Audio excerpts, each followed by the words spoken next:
Tu es un fervent croyant, un fervent chrétien. Tu es zélé. Tu suis tout ce qu'il faut suivre. Tu écoutes tout ce qu'il faut écouter. Tu suis bien les choses bien comme il faut. Et pourtant, dimanche après dimanche, tu as l'impression d'être un extraterrestre au milieu de la foule. Je connais.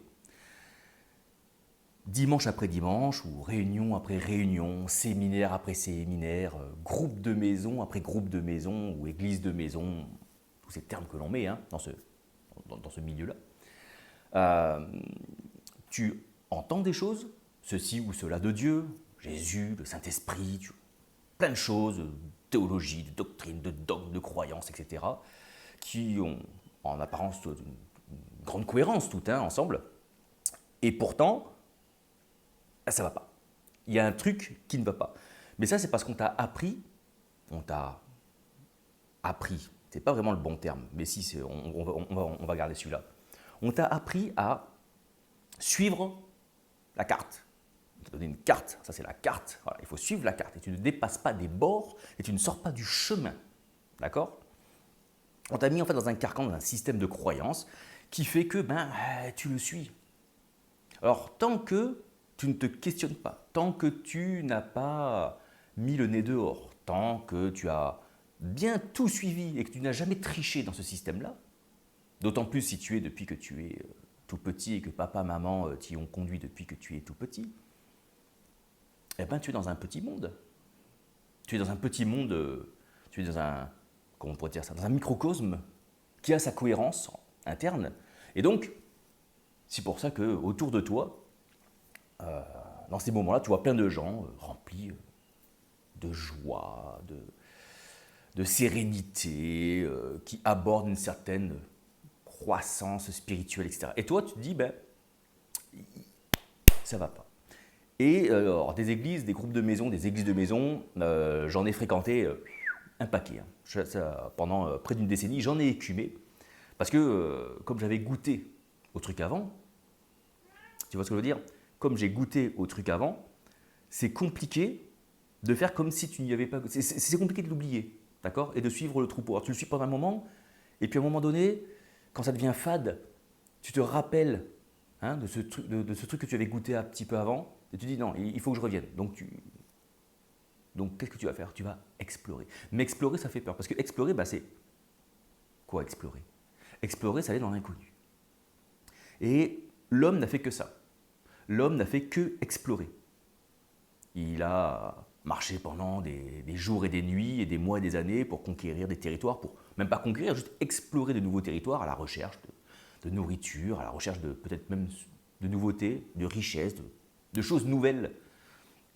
Et puis il a traversé les mers, et puis il a traversé les océans, et puis une fois que la Terre a été cartographiée, qu'est-ce qu'il reste à explorer? Il reste à explorer les fonds marins. On va explorer les fonds marins. Puis quand on les aura cartographiés, qu'est-ce qu'on va faire? L'espace. Et puis maintenant, on cartographie l'espace. L'homme est un explorateur. Alors, pourquoi il va explorer? Parce que l'infini. Parce qu'il sent qu'il y a quelque chose d'infini, et donc il faut toujours aller explorer les choses. Et les religions sont des systèmes qui ont cessé l'exploration. Ce sont des systèmes qui ont dit, c'est comme ça. Voilà. Dieu, c'est ça. Jésus, c'est ça. Ça, c'est ça. Ça, c'est ça. Et ça, c'est ça. Et c'est bon. On a posé des dogmes, on a posé des doctrines. Et maintenant, c'est comme ça. Et tu te tais. Oui, le chat. Il miaule parce qu'il est d'accord avec moi. Et donc, ce système figé, fermé, peut vite rendre un petit peu zinzin. Mais, quand on va faire remarquer ça aux principaux intéressés, le clergé local, les leaders, pasteurs, prophètes, bishops, enfin bon, tous les noms qui se mettent et fonctions qui se mettent devant leur nom, ils vont vous dire une chose, ils vont dire oui, mais attends, nous on sait, nous sachons. Nous sachons parce que, vois-tu, si je suis pasteur, c'est parce qu'un autre pasteur m'a ordonné pasteur. Et ce pasteur qui m'a ordonné pasteur a lui-même été ordonné par un autre pasteur, qui lui-même a été ordonné par un autre pasteur,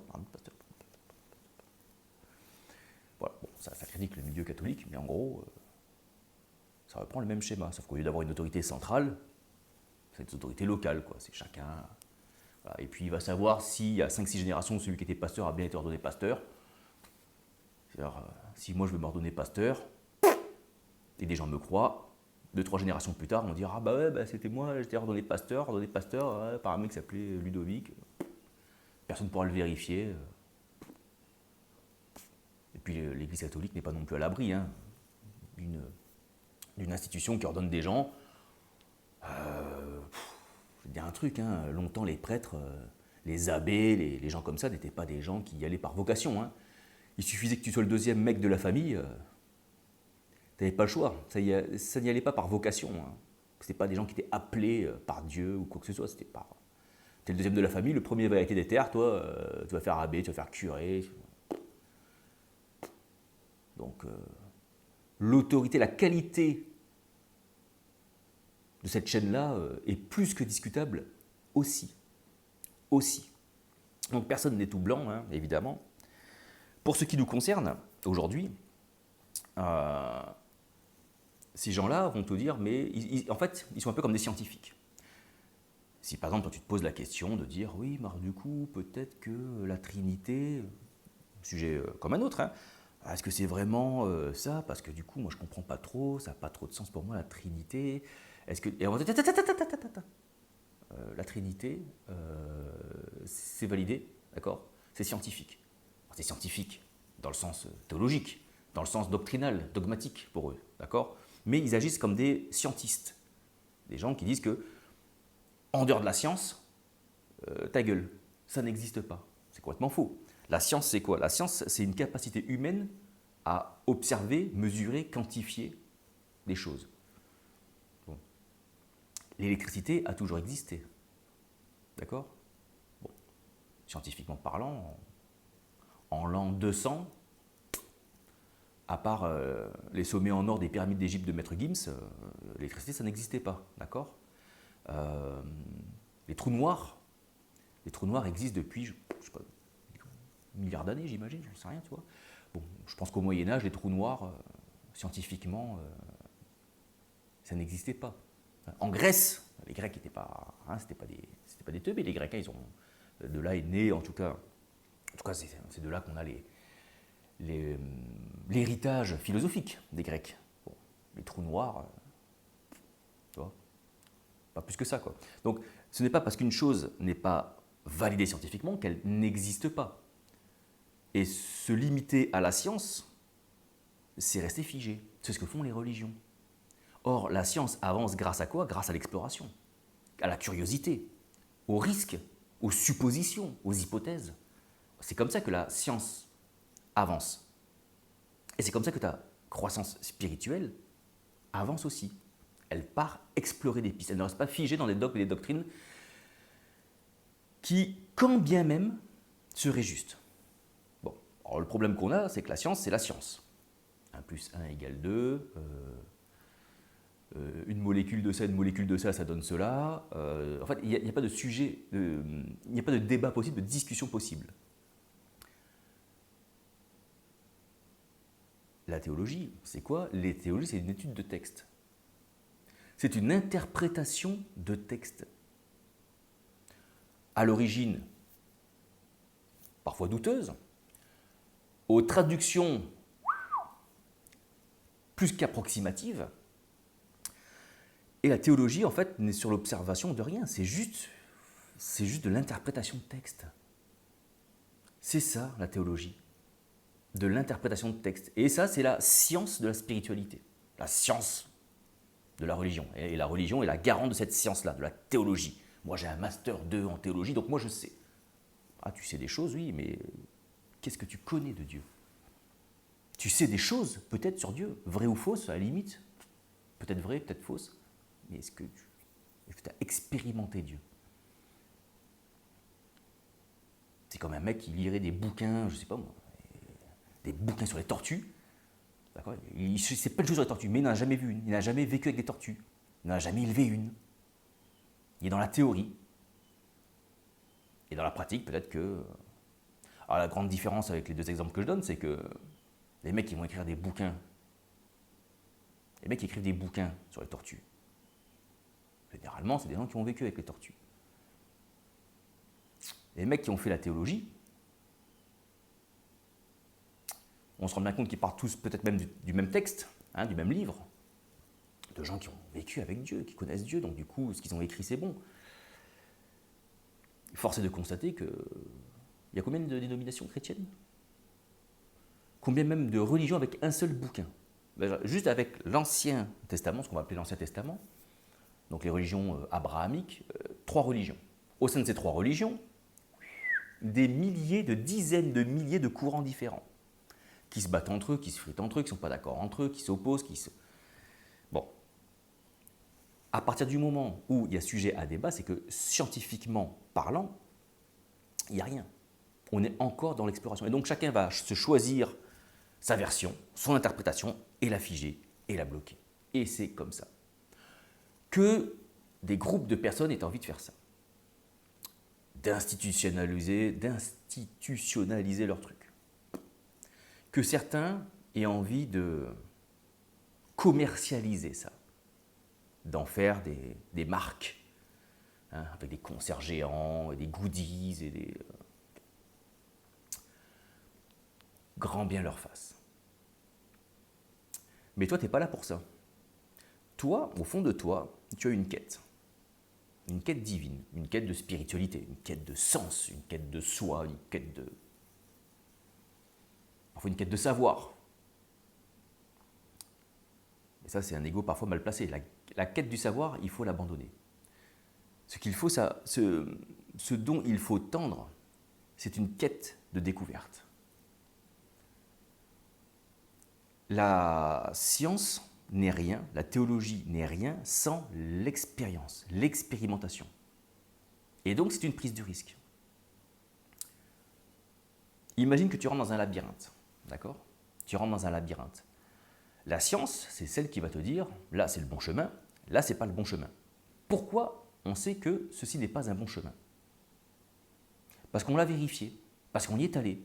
Mais avant d'y aller, est-ce qu'on savait que c'était le mauvais chemin? Non.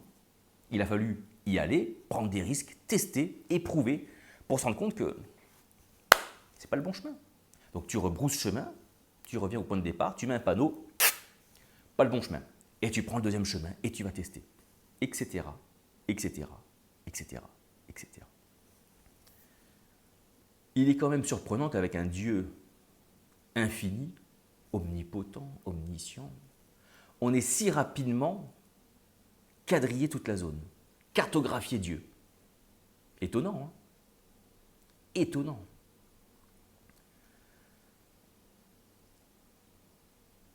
Connaître Dieu, ce n'est pas savoir des choses sur lui. Ce n'est pas avoir des diplômes en théologie, faire des écoles de théologie, des écoles bibliques pour avoir son petit certificat tamponné par son église.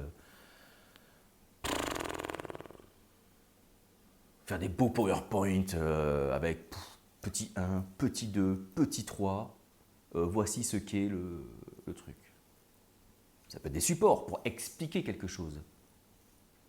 Mais je l'ai fait, moi, des PowerPoint comme ça. Ils sont déjà tous caducs. D'accord, en 2 ans, ils sont caducs. Parce que j'observe quelque chose, mais au bout d'1 an, ça a changé. Pourquoi? Mais parce que j'explore. Je ne fais qu'explorer. Et explorer, c'est prendre des risques, oui. Ah, faut pas faire ça, c'est diabolique, c'est satanique. Qu'est-ce que tu connais? T'as jamais rien fait en 40 ans. Ça fait 40 ans que tu vas dans les mêmes églises. 40 ans que tu entends le même appel à lever la main, à aller à l'estrade devant. Et ça fait 40 ans que tu as le même problème. 40 ans que tu te poses les mêmes questions, les mêmes raisons. Il y en a, ils ont quitté ce système-là. Mais le système ne les a pas quittés.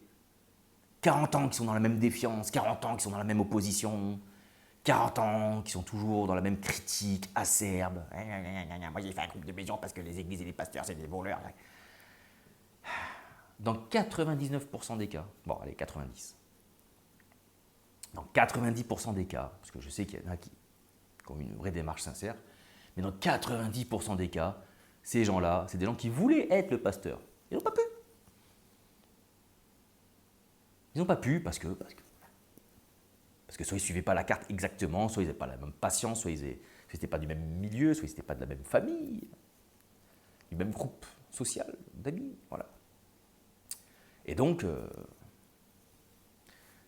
vous savez à quoi j'ai su que les gens étaient bloqués dans une espèce de, qu'on appelle ça, de boucle temporelle, de boucle, où ça n'explore rien. En fait, ils explorent du 1er janvier au 31 décembre.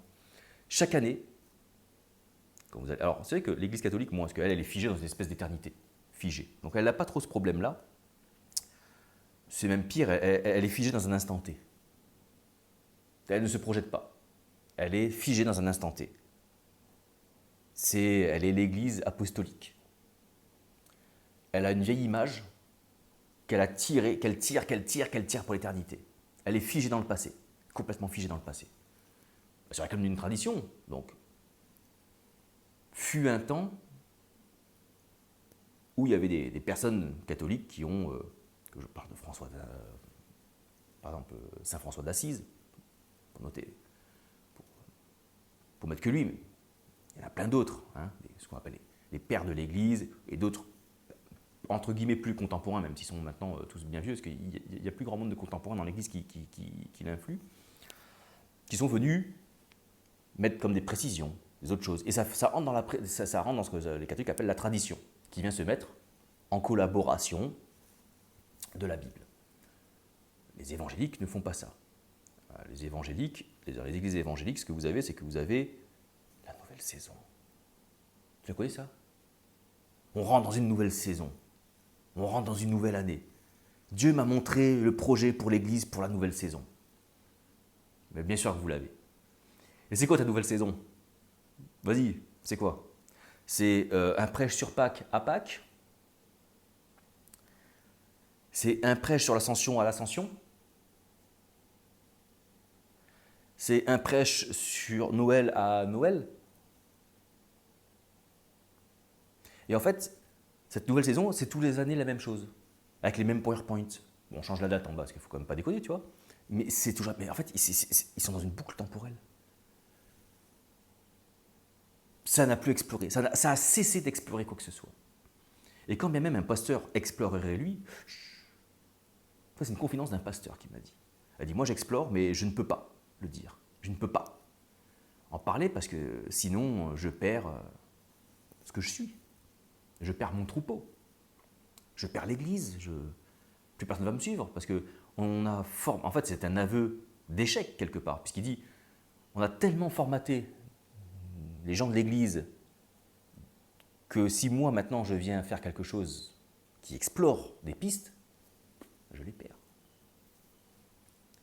Et le conseil d'administration, parce que ça fonctionne comme ça.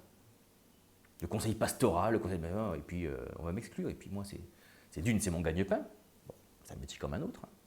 Mais c'est surtout tout mon cercle social que je perds. Donc, et nouvelle saison que Dieu a mis sur mon cœur aujourd'hui, Pâques, Pentecôte, Ascension, Pentecôte, t'as compris. Bref, c'est toujours la même chose. Donc il te faut explorer. Et du coup, tu te dis, ouais, mais explorer, s'il y a des choses du diable, s'il y a du... À un moment donné, la foi, ce n'est pas croire. La foi, c'est l'abandon. La foi, c'est l'abandon. L'abandon à quoi? L'abandon à Dieu. Si Dieu est tout, tu es d'accord avec ça? Dieu est tout, toute chose. Omnipotent, omniscient, omniprésent. Si Dieu est tout, où est le diable alors? Où? Si tu t'abandonnes à Dieu, pas à des choses sur Dieu, pas à des croyances sur Dieu. Si tu t'abandonnes à Dieu qui est tout en tout. Alors, dit comme ça, on va pouvoir me dire, oui, mais tu peux faire des choses qui sont dangereuses si tu fais que ça et que tu quittes tout. Je l'ai fait. D'accord? Je l'ai fait, ça, l'abandon. Et c'est un abandon continu, en fait. Hein, que tu abandonnes des trucs qui t'ouvrent une porte d'entrée, c'est une image. Hein, mais derrière, il y a encore des choses qui tombent. Ça fait 2019, ça va faire octobre octobre, je crois, hein, ouais, octobre 2019, ça va faire 7 ans. D'accord? 7 ans déjà. 7 ans. 7 ans d'exploration. Je ne sais même plus si je sais même plus si je suis chrétien. Ah oui. Alors je le suis par l'étymologie du mot, mais dans ce qu'est devenu le christianisme, évidemment, je ne le suis plus. D'accord? Oui, ce qui est dogme, doctrine, je ne me reconnais plus dans les dogmes et les doctrines qui ont fondé le christianisme, dixit, les garants, gardiens, sentinelles de ces religions-là. Pourtant, au terme, dans l'étymologie, la littéralité du terme chrétien, je le suis. Voilà. L'exploration, c'est prendre des risques. Je veux dire, à un moment donné, les Européens avaient une carte du monde. Ils pensaient que si on allait tout droit dans l'océan, on tombait. Le diable, le vide, l'enfer, on tombait, perdu. Et il y en a un, il a pris un bateau. Il a dit,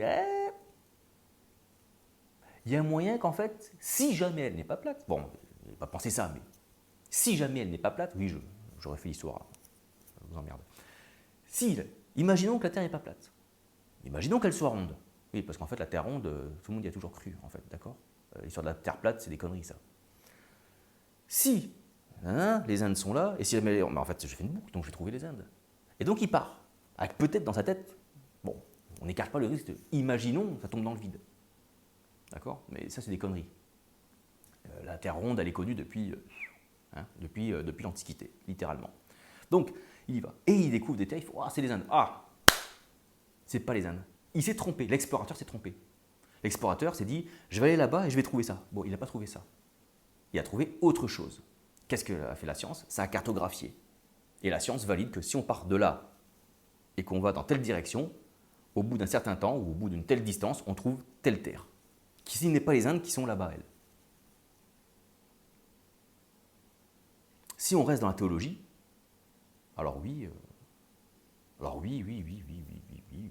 écoute, tu vas faire tes prières, tu iras demander pardon pour un pardon éternel que tu as reçu, mais visiblement ça ne suffit pas, il faut demander pardon à chaque fois. Tu iras faire tes études bibliques, tu iras faire, je sais pas, tu iras à la messe le dimanche, au culte le dimanche, tu iras faire tes trucs, voilà. Et puis tu prieras Dieu pour qu'il te bénisse, tu prieras Dieu pour qu'il intervienne dans ta vie, et puis voilà, un peu comme une liste, hein, un peu comme tu fais une lettre au Père Noël, quoi. Je vais assis, je fais ça, et puis quand ça marche, tu dis oh, Dieu m'a béni, ça a marché, puis quand ça ne marchera pas, tu dis oh, Dieu m'a mis à l'épreuve. Maintenant, si tu veux dire ok, moi la carte, bon, je la plie, je la range, et je vais aller explorer, parce que je me sens oppressé. Alors pas oppressé dans le sens harcelé, hein, mais oppressé, comprimé dans quelque chose de trop petit. Il va falloir explorer. Le piège qu'il y a, c'est de vouloir explorer des connaissances. C'est-à-dire, c'est d'ouvrir des bouquins et d'aller, par exemple, j'en sais rien moi. Bon, je vais caricaturer la chose, d'accord? Je suis protestant évangélique pentecôtiste, je vais m'intéresser à ce que disent les baptistes. Et puis ensuite, je vais aller voir les méthodistes. Et puis après, je vais aller voir les luthériens, les calvinistes. Et puis après, je vais faire le grand saut. Je vais aller voir les catholiques, ce qu'ils disent. Je suis un dingue, j'explore. Je ne te parle pas de cette exploration-là, qui peut être salvatrice. Enfin, salvatrice, non, il ne faut quand même pas déconner. Qui peut être bénéfique. C'est-à-dire qu'à un moment donné, tu peux te dire, bon, peut-être que les autres qui ne pensent pas pareil, ils ont aussi des arguments de ne pas penser pareil. Du coup, bon, je pensais que c'était des abrutis parce qu'ils pensaient comme ça, finalement, c'est peut-être pas des abrutis parce qu'ils ont aussi des arguments quand même costauds. Et donc, ça peut commencer à te remettre en question. Ça peut être une première étape de faire ça. D'accord? Mais je ne te parle pas de ça. Je ne te parle pas de cette exploration-là. Je ne te parle pas d'une exploration théologique. Je te parle d'une exploration spirituelle. Et pour cela, il y a une pratique à faire. Hein, tu as compris le passage de la Samaritaine quand même. Hein? Ah mais du coup, c'est où qu'il faut prier? C'est Jésus hein, qui est juif, et une Samaritaine qui... Bah, les Samaritaines, oui. Et alors les Samaritains, eux, c'est un peu comme des Juifs, d'accord? Puisque dans la même tradition. Mais ils ne pensent pas pareil. D'accord? Ils ont une autre vision quand même du truc. Et eux, ils se disent, bah, nous, on ne va pas faire le temple, parce que les Juifs ont construit le temple par ordre de Dieu. Nous, on va le mettre sur une montagne, c'est le mont Grasimi, un truc comme ça. Bon. Je n'ai pas de master en théologie, hein, désolé, ni en histoire des religions. Et la Sabbath, elle a dit, oui, bon, du coup, les religions, en gros, on doit l'adorer là, l'autre, il doit l'adorer là. Bon, qui a raison, en fait? C'est pas la question, qui a raison? 15 000 versions, bon, ils en avaient que deux, ça limite l'embrouille, tu vois, mais aujourd'hui, qui? Il fait, mais en fait, les vrais adorateurs, hein, c'est le temps, l'heure vient et elle est déjà venue, puisque Jésus est déjà en train d'annoncer son enseignement, il distille déjà son enseignement, donc quiconque le reçoit et le met en pratique découvrira ce qu'il y a à découvrir. Et il dit, mais en fait, c'est ni là-bas, ni là-bas. C'est ni dans un temple, ni sur une montagne qu'il faut aller pour adorer Dieu. C'est en esprit et en vérité, donc dans le souffle et la réalité. C'est-à-dire que si Dieu est souffle et réalité, je traduis littéralement, alors il faut l'adorer dans la même consistance et la même nature de ce qu'il est, en souffle et en réalité. Donc dans le souffle, dans l'immatériel, qui est pourtant réel. Donc, dans ce qui est réel mais non visible. Dans le non réel, dans le non matériel qui donne le matériel. Dans le souffle, ce qui est immatériel, mais qui est réel, qui rentre dans la matière. Et donc il faut rentrer dans cette même consistance-là. Il faut se mettre dans le même... Il faut réussir, un peu comme, tu sais, un tuner radio que tu tournes, tu sais, pour capter là, les radios. Il faut se mettre là-dedans. Il faut trouver comment on fait ça. Parce que la source, on sait tout ce que c'est Dieu, la source. On est d'accord là-dessus. C'est lui qui crée toutes choses, d'accord? Elle est où? Jésus le dit dans ce truc-là, dans ce passage-là, il le dit. Il le dit en vous. Moi, je vous apporte quelque chose, un enseignement, qui vous guidera vers une source qui est en vous, voilà, qui ne cessera de jaillir. On n'aura plus jamais soif de ça. Et donc, il faut trouver ça. Et pour trouver ça, il faut l'explorer. Si on te dit non, c'est du 106.5, alors tu mets ton tuner là sur 106.5, oui, imagine là, tu as un tuner radio, tu sais, avec la FM, et là c'est le bouton. Hein, tu as déjà vu ces vieilles radios là, comme ça. Mais j'ai pas d'effets spéciaux, je fais comme je peux, d'accord? Donc, on te dit, l'autorité théologique master, licence plus, te dit, c'est 106.6. Tu vas te mettre sur 106.6, voilà. Non, il faut aller chercher. Et là, il faut aller explorer. Et cette exploration est une pratique. Ce n'est pas une exploration de savoir, comme je l'ai dit, en allant ouvrir d'autres bouquins du voisin, ou de la religion d'à côté, ou de l'église d'à côté. C'est une pratique. Et c'est quand même con, parce que cette pratique, on la trouve chez les catholiques, on la trouve chez les orthodoxes. Alors, c'est une pratique qui a malheureusement pris beaucoup trop de couches religieuses. Donc, c'est comme un bon moteur qu'on a bridé. Il tourne, mais compliqué à mettre en route parce qu'il n'enlève pas le filtre. C'est l'oraison et l'hésychasme. Mais l'oraison et l'hésychasme, tu peux le faire complètement sans filtre religieux. C'est l'abandon total. Et c'est là que tu vas explorer avec ton... Et là, tu vas chercher comment te rendre à Dieu en explorant. Et tu vas chercher cette onde-là. Tu vas comme chasser. Tu vas explorer, chasser. Tu vas tendre des pièges, tu vas... Voilà. Et ce qui est marrant, je l'ai déjà dit dans d'autres vidéos, la prière, slota. Tendre un piège, capturer. Et comment tu captures? Il va falloir explorer, mon gros lapin. Et qu'il va falloir aller là où la chose est à capturer. C'est-à-dire que tu n'attraperas pas un renard si tu vas dans un territoire où il n'y a pas de renard. C'est logique. Je sais. Je suis un homme de logique. Donc, il va falloir aller explorer. Tac, tac, tac. Et c'est en explorant que, par cette pratique-là, tu vas pouvoir capter, piéger, saisir, prendre et t'unir au divin. Cette pratique, elle n'a pas de nom, moi je l'appelle l'intériorité, mais tu peux l'appeler prière silencieuse, tu peux l'appeler prière de foi, prière de l'abandon, tu veux l'appeler méditation, appelle la méditation si tu veux, on s'en fout à la limite. Bon, appelle-la comme tu veux, mais on aime bien mettre un nom.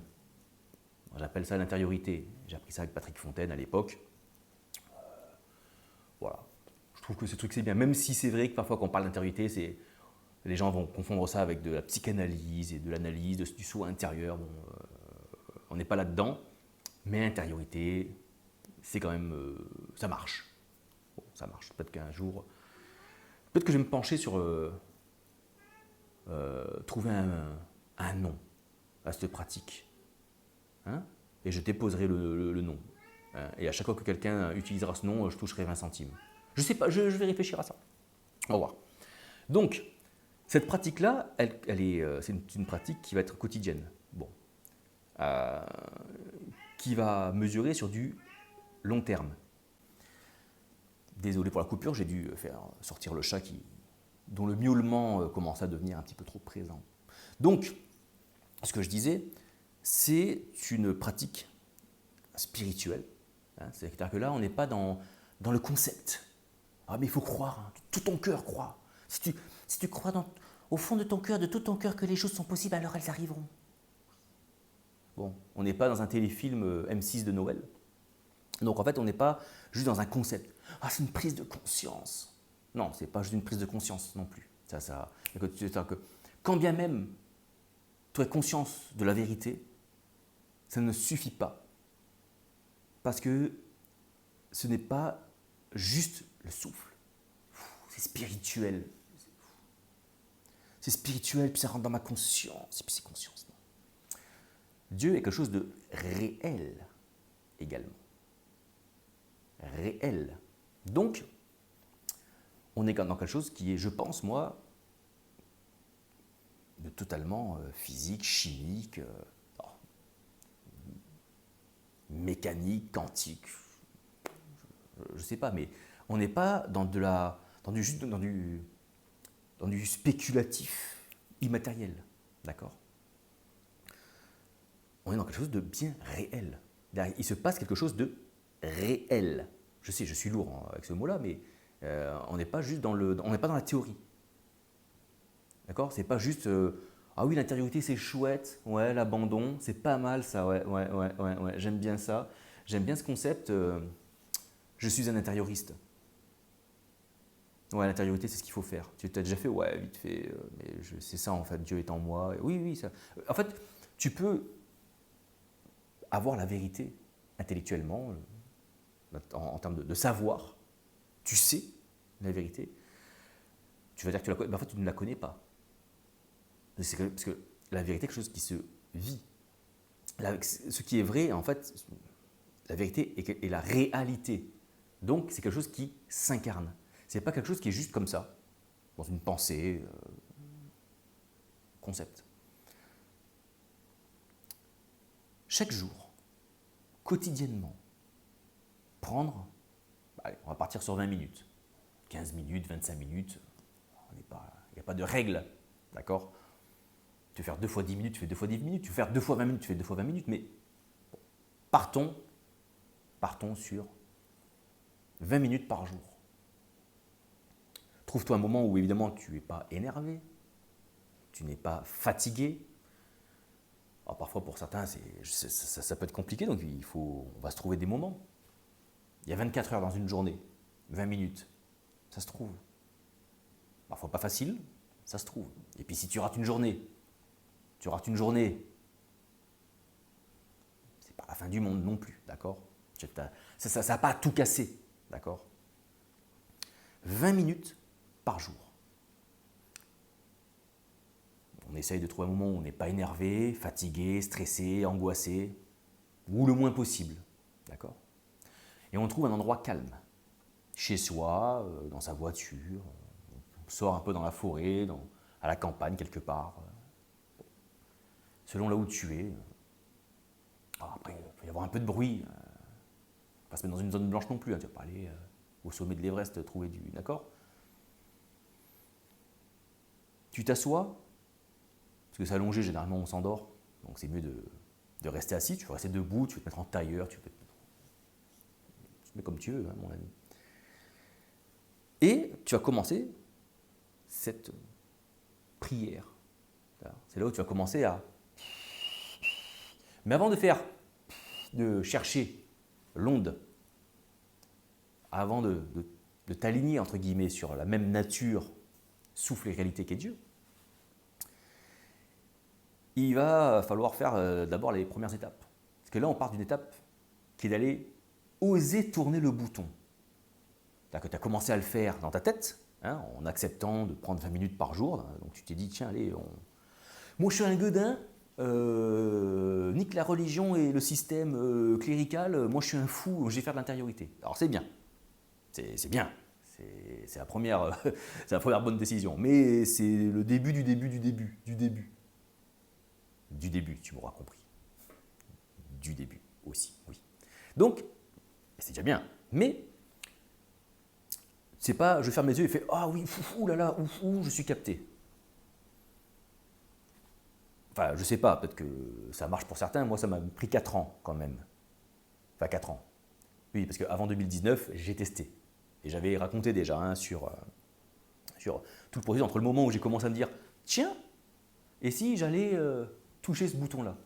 Et au moment où j'ai commencé à le toucher, à le régler, et il se passe des étapes. T'arrêtes, puis finalement tu retournes à l'église, puis finalement tu fais non, faut pas le dire. Enfin, c'est pas un truc forcément linéaire. Ça peut l'être, chacun son parcours. Moi, ça n'a pas été linéaire, ça fait clac, clac, clac, à gauche, à droite, j'y vais pas, qu'est-ce qui se passe qu'est-ce qui se passe? D'accord? Donc, chacun son chemin, chacun sa progression, chacun va y aller selon ce qu'il est et ce qu'il a. Mais donc, c'est de se mettre dans un état de abandon. C'est-à-dire que je m'assois, je ferme les yeux, il n'y a rien. Oui, mais on ne peut pas penser à rien. Je ne t'ai pas dit de penser à rien. Je ne t'ai pas dit de penser à rien. Je t'ai dit de rien faire. Rien. Tu ne fais rien. Alors si tu veux éviter que ton esprit parte dans 15 000 pensées, tu peux te faire au départ, tu peux te faire une visualisation. Imagine-toi une plage avec de l'eau, et puis tu cales ton souffle, ta respiration sur le va-et-va des vagues, d'accord? Tu peux. Ou alors tu t'imagines dans une forêt avec le bruit du vent dans les feuilles, d'accord? Tu te focalises un petit peu là-dessus, puis et oui, ton cerveau va partir. Il va partir dans les pensées. Il va partir. Tu te mets une petite alarme sur ton téléphone. Tu as ton téléphone, tu te mets une petite alarme au bout de 20 minutes. D'accord? Au bout de 20 minutes, oh! Tu dis, ah, mais du coup, ça ne marche pas, il ne s'est rien passé. J'ai pensé aux feuilles, tout ça, comme tu m'as dit, mais du coup, après, j'ai pensé à d'autres trucs, je suis parti dans les pensées. Les pensées, c'est l'activité cérébrale, mec. Le jour où tu ne penses plus, c'est que tu es mort. Hein.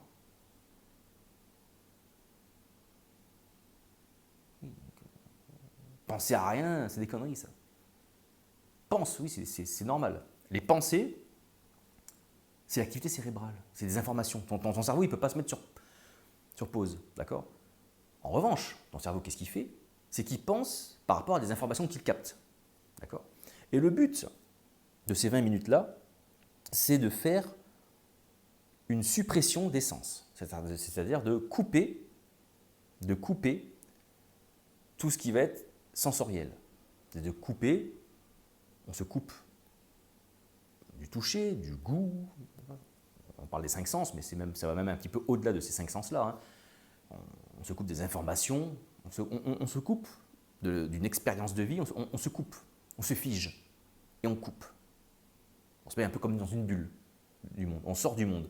Mais le monde, on l'a en nous, donc il vit encore en nous. D'accord? Donc, quand tu fermes les yeux, tu dis oui, mais du coup, je pense encore au truc de. Oui, c'est oui. Mais à force de le faire, à force de le faire, et ne pas te décourager en disant ah oui, mais du coup, moi encore, je pense à des trucs, oui, mais c'est normal. Au moment où tu commences, tout ce qui est à l'extérieur est en toi. Donc, c'est normal quand tu fermes les yeux, tu retrouves ce qu'il y a à l'extérieur. C'est normal. Hein. C'est comme si une bouteille d'eau, tu la remplis dans une rivière dégueulasse, hein, tu remplis la bouteille d'eau, tu la fermes et tu regardes dans l'eau, tu fais ah, l'eau elle est dégueulasse dans la bouteille. Ben, t'es con ou quoi? Oui, tu l'as rempli dans une eau, tu l'as rempli dans l'eau dégueulasse. Toi, tu t'es rempli d'un monde dégueulasse. Enfin, dégueulasse. Ou pas, je ne sais pas où tu vis d'abord. Mais tu t'es rempli du monde dans lequel tu vis. Bon, bah, c'est normal que quand tu fermes les yeux, tu retrouves ça.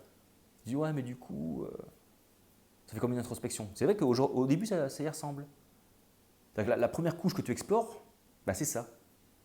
C'est l'ego. La première couche que tu explores, entre guillemets, quand tu rentres dedans, quand tu fais ça, tu commences l'exploration.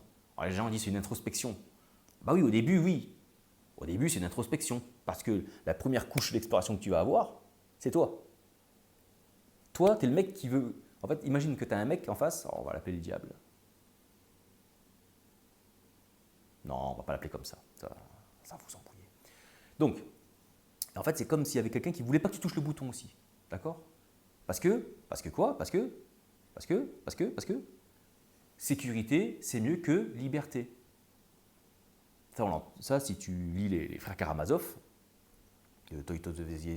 Dostoïevski, c'est jamais facile à dire. Voilà. L'homme ne veut pas de la liberté, ça lui fait peur, la liberté. Il veut la sécurité. Et nous, l'Église, on est là pour lui apporter ça, avec les dogmes, les croyances, les doctrines, les rites, les sacrements. Tac, tac, tac. Voilà. Toi, tu veux de la liberté. Et ben voilà, il va falloir aller la chercher, mon gros lapin. Et pour aller la chercher, il va falloir s'abandonner. Voilà. Parce qu'au fond de toi, il y a quelqu'un qui ne veut pas que tu touches. C'est tout ton ego. Parce que tout ton ego, lui, s'est construit autour de ce monde. Donc lui, il n'a pas intérêt à. Et c'est pas parce que c'est un méchant, c'est parce que c'est sa survie. Il ne veut pas mourir, lui. T'as envie de mourir, toi? Non, ben voilà, ben lui c'est pareil, il ne veut pas mourir. Hein. C'est un bon soldat, il se protège. Il pense que ton identité c'est ça, lui c'est ça. Il ne faut pas que ça bouge. Donc, jour après jour, jour après jour, jour après jour, les choses tombent, et puis à un moment donné, il y a ce bouton-là, et on va commencer à tourner. Et là,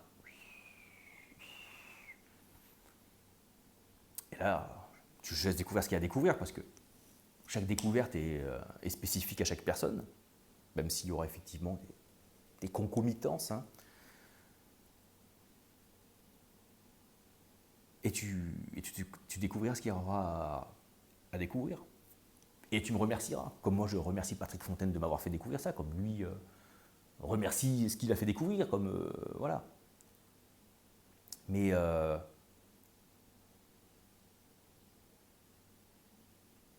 je pense malheureusement qu'il y a trop de gens qui suivent l'intériorité, qui pensent l'intériorité et qui n'y sont mais pas du tout. Qui sont juste dans la validation de certaines. Parce que quand tu explores comme ça, que tu découvres le divin, s'il est réellement, oui, parce que je n'ai pas cette modestie-là, cette fausse modestie de dire que oui, mais vous savez, moi, non, j'explore le divin. Une partie infime de ce qui est l'infini, certes, mais je ne peux pas dire que je ne le connais pas. Je ne peux pas dire ça. Ce serait mentir, ce serait trahir de dire que je ne connais pas. Je connais, j'expérimente. Et en expérimentant, on se rend compte que, pas des cons, il y a des gros bouquins qu'on nous dit de lire, même si dedans, il y a des choses absolument pertinentes et qu'il faut jalousement garder et transmettre. Ça, on est complètement d'accord. Mais 90% du truc, putain, mais dégagez-moi ça. On s'en branle. Ça avait son sens dans le développement d'une civilisation et d'une croyance. Mais pour nous, aujourd'hui, ça embrouille trop. Dégagez-moi ça. Bon, bref, c'est pas le sujet.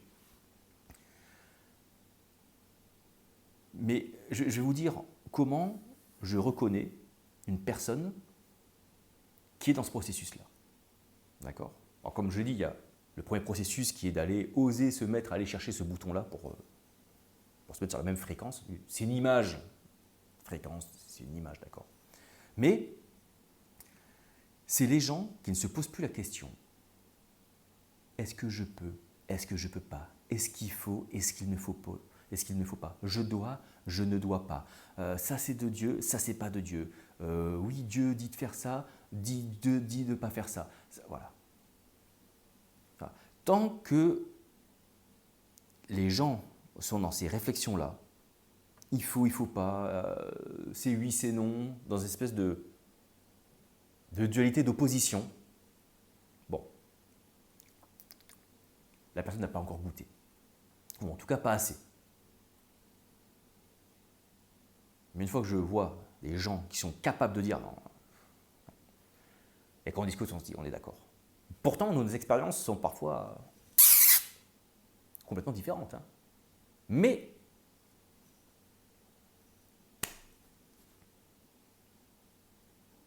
on a compris. Enfin, on a compris. Une miette. On est d'accord. Mais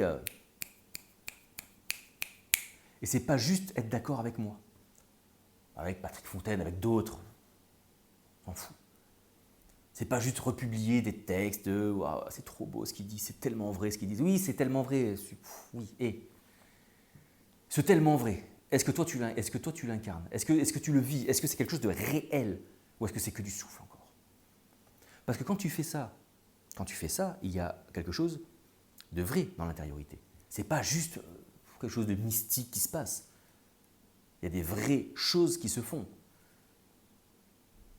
J'explore encore ça.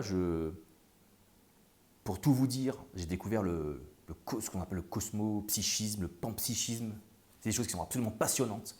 Ah, c'est pas de Dieu, c'est pas dans la Bible. Ferme ta gueule, putain, ferme-la. Bande d'ignards et d'incultes que vous êtes. Ouais, je sais.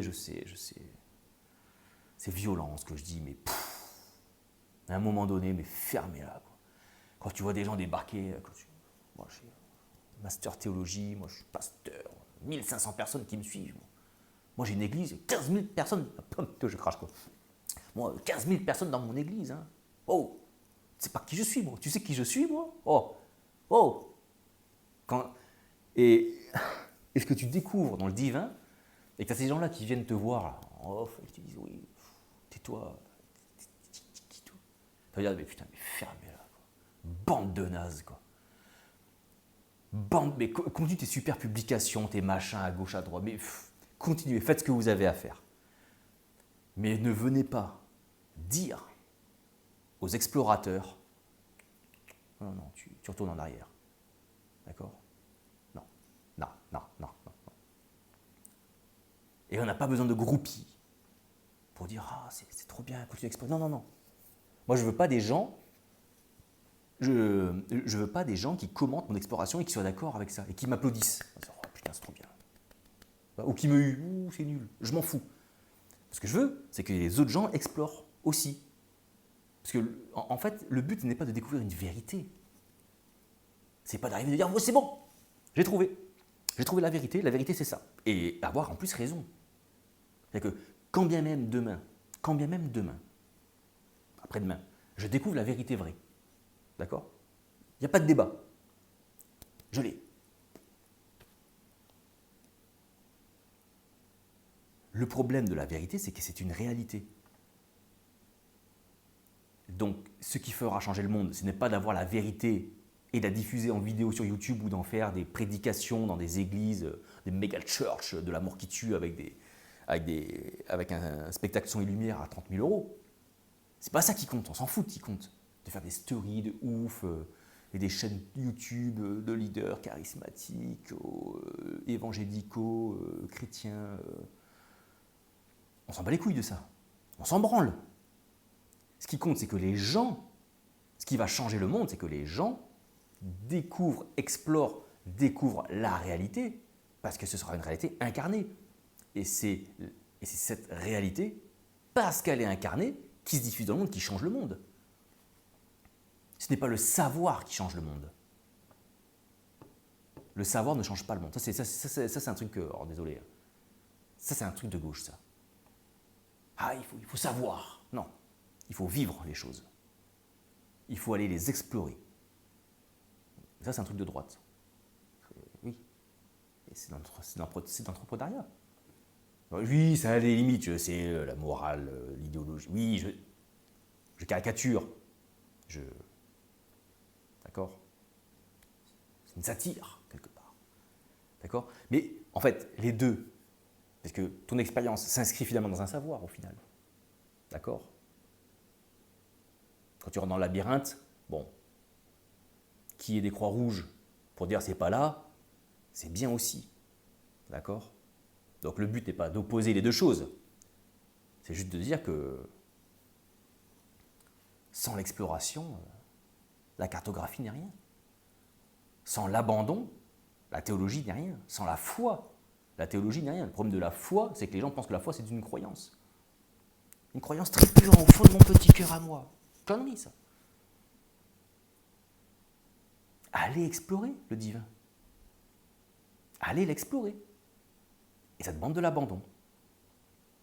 Alors, je suis conscient que la personne qui vit seule dans son appartement ou qui est en famille et toute sa vie tourne autour des gens de l'église ou du groupe de maison ou du... Si toute sa vie sociale, voire parfois même professionnelle, les deux, familiale, encore pire, hein, il cumule les trois, hein, tourne autour d'une petite cartographie religieuse, aller explorer, ben oui, c'est aussi abandonner sa famille. Tiens, ça me rappelle un verset, ça. Bon, on n'a qu'à faire comme s'il n'existait pas ce verset-là. Hein, on ne le mettra pas dans la prochaine saison que Dieu a mis sur mon cœur pour l'Église. Allez, je vous remercie pour votre attention. À bientôt pour une prochaine vidéo. Ciao, ciao.